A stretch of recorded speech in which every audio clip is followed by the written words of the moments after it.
Hi friends, ನಮಸ್ತೆ, ನಮಸ್ಕಾರ. ಇವತ್ತಿನ ವಿಡಿಯೋ ಬಂದು ಕಂಠೀರವ ಸ್ಟುಡಿಯೋ ಅಂದ್ರೆ ನಾವು ಪುನೀತ್ ರಾಜ್ಕುಮಾರ್ ಸಮಾಧಿ ನೋಡ್ಕೊಂಬರಕ್ ಹೋಗಿದ್ವಿ. ಇವರು 50ನೇ ವರ್ಷದ ಹುಟ್ಟುಹಬ್ಬದ ಶುಭಾಶಯಗಳು.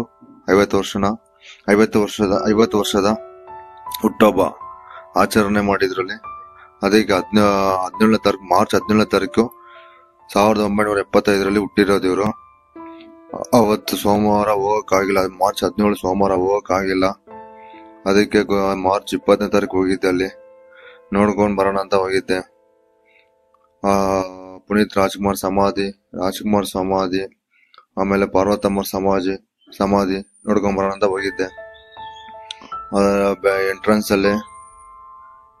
ಅಲ್ಲೇ 50ನೇ ವರ್ಷದ ಕಟ್ಔಟ್ ಒಂದು, ಆಮೇಲೆ ಹೂವಿನ ಡೆಕೋರೇಷನ್ 50ನೇ ವರ್ಷ ಅಂತ ದೊಡ್ಡದಾಗಿ ಮಾಡಿದ್ರು. ತುಂಬಾ ಚೆನ್ನಾಗಿತ್ತು. ಎಂಟ್ರೆನ್ಸ್ ಅಲ್ಲಿ ನೋಡೋದಕ್ಕೆ ತುಂಬಾ ಚೆನ್ನಾಗಿತ್ತು. ಆದ್ರೆ ಕಟ್ಔಟ್ ಚೆನ್ನಾಗಿತ್ತಲ್ಲ, 50ನೇ ವರ್ಷದ ಹುಟ್ಟಹಬ್ಬ ಅಂತ ಹಾಕಿದ್ರು. ಕಟ್ಔಟ್ ಚೆನ್ನಾಗಿತ್ತು. ಹೊರಡೆ ಡೆಕೋರೇಷನ್ ಚೆನ್ನಾಗಿತ್ತು. ಹೊರಡೆ ಎಂಟ್ರ್ ಆಗಿದ ತಕ್ಷಣ ಫ್ಲವರ್ಸ್ ಡೆಕೋರೇಷನ್ ತುಂಬಾ ಚೆನ್ನಾಗಿ ಮಾಡಿದ್ರು. ತುಂಬಾ ಜನ ಇದ್ರು, ಜನಗಳು ತುಂಬಾನು ಇದ್ರು. ಪರವಾಗಿಲ್ಲ, ತುಂಬಾ ಜನಗಳು ಇದ್ರು. ನೋಡ್ತಾ ಇದ್ರು ಜನಗಳೆಲ್ಲ, ತುಂಬಾ ಜನ ಬರ್ತಾ ಇದ್ರು, ಲೈನ್ ಆಗಿ ಬರ್ತಾ ಇದ್ರು. ಡೆಕೋರೇಷನ್ ತುಂಬಾ ಚೆನ್ನಾಗಿ ಮಾಡಿದ್ರು. ತುಂಬಾ ಜನ ಬಂದು ಹೂಗಳು ತಂದು ತುಂಬಾ ಜನಗಳು ತಂದಿದ್ರು. ಹೂಗಳನ್ನ ಹಾಕ್ಬಿಟ್ಟು ಪ್ರಾರ್ಥನಾ ಮಾಡ್ತಾ ಇದ್ರು ಜನಗಳು. ಡೆಕೋರೇಷನ್ ತುಂಬಾ ಚೆನ್ನಾಗಿತ್ತು. ಆಮೇಲೆ ಹಂಗೆ ಪಾರ್ವತಮ್ಮವ್ರದ್ದು ಡೆಕೋರೇಷನ್ ಮಾಡಿದ್ರು. ಪಾರ್ವತಮ್ಮನ್ ನೋಡ್ಕೊಂಡು ಹಂಗೆ ಮುಂದಕ್ಕೆ ಹೋದ್ರೆ ಡಾಕ್ಟರ್ ರಾಜ್ಕುಮಾರ್ ಡೆಕೋರೇಷನ್ ನೋಡ್ಕೊಂಡು, ಸಮಾಧಿ ನೋಡ್ಕೊಂಡು, ಅಲ್ಲೂ ಹೂವಿನ ಡೆಕೋರೇಷನ್ ಮಾಡಿದ್ರು. ಅದನ್ನ ನೋಡ್ಕೊಂಡು ಅಲ್ಲಿಂದ ಅಲ್ಲೇ ಸುಮಾರು ರಾಜ್ಕುಮಾರ್ದು ಫೋಟೋಗಳು ಇಕ್ಕಿದ್ರು. ಫಿಲಮ್ ಯಾವ ತರ ಮಾಡಿದ್ರು, ಮಳೆ ಬ್ಲಾಕ್ ಅಂಡ್ ವೈಟ್ ಇಂದ ಇವಾಗಿಂದ ಫೋಟೋಗಳು ಇಕ್ಕಿದ್ರು. ಅದೆಲ್ಲ ನೋಡ್ಕೊಂಡು ಹಂಗೆ ಮುಂದೆ ಒಂದ್ ತಿರ್ಗ ಪುನೀತ್ ರಾಜ್ಕುಮಾರ್ ಸಮಾಧಿ ಸ್ವಲ್ಪ ಹೊತ್ತು ಕೂತ್ಕೊಂಡು ಅಲ್ಲೇ ಸ್ವಲ್ಪ ಹೊತ್ತು ಕೂತಿದ್ದು. ತುಂಬಾ ಜನಗಳಿತ್ತು. ಅದ್ರ ರಶ್ ಅಲ್ಲಿ ನೋಡ್ಕೊಂಡು ಮಾರ್ಚ್ 17ನೇ ತಾರೀಕು ಅವ್ರು ಹುಟ್ಟಿದ ಹಬ್ಬ.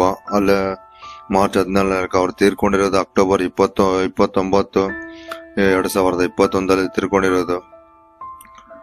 ಈಗ 50 ವರ್ಷ ಆಗಿದೆ ಅವ್ರಿಗೆ. 50 ವರ್ಷದಲ್ಲಿ ಸುಮಾರು ಕೆಲಸಗಳು ಮಾಡಿದ್ದಾರೆ. ಸುಮಾರು ಫಿಲಮ್ಗಳು ಅವ್ರದ್ದು ಇಷ್ಟ ಆಗಿದೆ, ನೋಡಿದ್ದೀನಿ. ತುಂಬಾ ಚೆನ್ನಾಗಿತ್ತು ಅವ್ರ ಫಿಲಮ್ಗಳು, ತುಂಬಾ ಚೆನ್ನಾಗಿದೆ.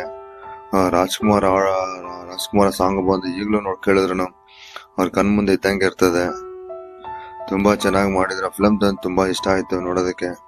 ಅಂತ ಸುಮಾರು ಫಿಲಮ್ಗಳು ನಾವು ಹೇಳ್ಬೋದು ಅವ್ರದ್ದು.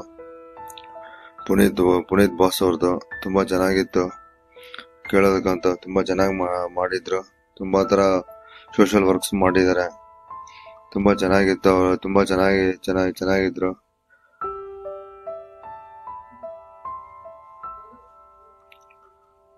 50ನೇ ವರ್ಷದ ಹುಟ್ಟಹಬ್ಬ ಇದು. ತುಂಬಾ ರಶ್ ಇದ್ರು. ಪ್ಲೀಸ್ ಸಪೋರ್ಟ್ ಮಾಡಿ, ಶೇರ್ ಮಾಡಿ. ವಿಡಿಯೋ ಎಂಡ್ ತನಕ ನೋಡಿ ಫ್ರೆಂಡ್ಸ್. ವಿಡಿಯೋ ಎಂಡ್ ತನಕ ನೋಡಿ. ಚೆನ್ನಾಗಿದೆ. ಪುನೀತ್ ರಾಜ್ಕುಮಾರ್ ಸಮಾಧಿ ಇವಾಗ ಡೆಕೋರೇಷನ್ ತುಂಬಾ ಚೆನ್ನಾಗಿ ಮಾಡಿದ್ರು. ಚೆನ್ನಾಗಿ ವಿಡಿಯೋ ತೆಗ್ದಿದ್ದೀನಿ, ನೋಡಿ ಫ್ರೆಂಡ್ಸ್. ಶೇರ್ ಮಾಡಿ, ಸಬ್ಸ್ಕ್ರೈಬ್ ಮಾಡಿ. ನಿಮಗೆ ಪುನೀತ್ ರಾಜ್ಕುಮಾರ್ ಅವ್ರದ್ದು ಯಾವ ಫಿಲಮ್ಗಳು ಇಷ್ಟ ಇದೆ ಅಂತ ಕಮೆಂಟ್ಸ್ ಮಾಡಿ ಫ್ರೆಂಡ್ಸ್. ತುಂಬಾ ಚೆನ್ನಾಗಿದೆ. ಸಮಾಧಿ ಅಂತ ಈ ಸಲ ಡೆಕೋರೇಷನ್ ತುಂಬಾ ಚೆನ್ನಾಗಿತ್ತು. ಲಾಸ್ಟ್ ಟೈಮ್ ಹೋಗುವಾಗ ಡೆಕೋರೇಷನ್ ಏನಿರ್ಲಿಲ್ಲ, ತುಂಬಾ ಸುಮ್ನೆ ಅಲ್ಲಿ ಹೂಗಳು ಇಕ್ಕಿದ್ರು ಅಷ್ಟೇ. ಈ ಸಲ ಡೆಕೋರೇಷನ್ ತುಂಬಾ ಚೆನ್ನಾಗಿ ಮಾಡಿದ್ರು. ತುಂಬಾನು ಜನ ಇದ್ರು. ಅದ್ರಿಂದ ಡೆಕೋರೇಷನ್ ಚೆನ್ನಾಗಿತ್ತು. ಆದ್ರೆ ಅವರು 50ನೇ ವರ್ಷ ಬಂದು ಅವತ್ತು ಎಲ್ಲ ಜೋರಾಗಿ ಬಂದು ಜನಗಳು ಬಂದು, ಶಿವಣ್ಣ ಅವರು ಎಲ್ಲ ಬಂದು ಅಲ್ಲಿ ಸಮಾಧಿ ಹತ್ರ ಬಂದು ಪೂಜೆ ಮಾಡ್ಕೊಂಡು ಹೋದ್ರು. ಅವತ್ತು ಡೆಕೋರೇಷನ್ ಮಾಡಿರೋದು ಹಂಗೆ ಇತ್ತು. ಅದು ಇವತ್ತಿಗೂ ಅದಕ್ಕೆ ಚೆನ್ನಾಗಿ ಹೂಗಳು ಚೆನ್ನಾಗಿತ್ತು. ನೋಡಿ, ವಿಡಿಯೋ ಎಂಡ್ ತನಕ ನೋಡಿ ಫ್ರೆಂಡ್ಸ್. ತುಂಬಾ ಚೆನ್ನಾಗಿದೆ. ಒಂದ್ಸಲ ವಿಸಿಟ್ ಮಾಡಿ, ಬೇಕಾರೆ ಫ್ರೀ ಇದ್ರೆ ಬೇಕಾರೆ ಓಟ್ ಬನ್ನಿ.